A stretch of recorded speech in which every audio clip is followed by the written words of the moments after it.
Hello everyone! In this video we will tackle one of the most common and interesting problems, and that is how to call a C function from D code. I have the following setup: a sort.c file containing the bubble sort algorithm and a swap function, and an array in main.d file that I would like to sort in the ascending order. Firstly, we need to create the D interface file that will contain C function declarations translated to D equivalent syntax. Secondly, open up the C to D type equivalence table. It is available on D's official website. It will aid us in translating C function declarations into D. Let's start with the swap function. That will be an extern C void swap. The C declaration contains pointers A and B.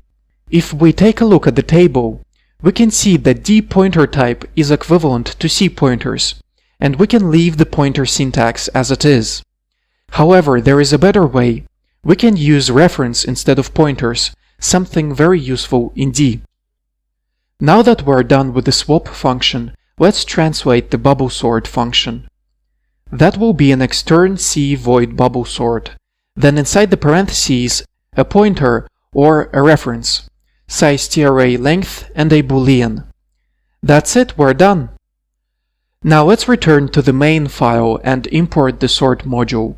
Call the bubble sort function. True to sort it in the ascending order, and false to do the reverse. One thing left to do before compiling our program. We need to compile the sort.c file with the -c compiler switch to produce an object file. Now we can compile our D program. Do not forget to add the object file in the end. It will be linked with our program. The compiler has produced an executable, no errors, no warnings. Let's check if it works as intended. It prints the original array, sorts it, and outputs the result. It works correctly. That's it for today. See you next time.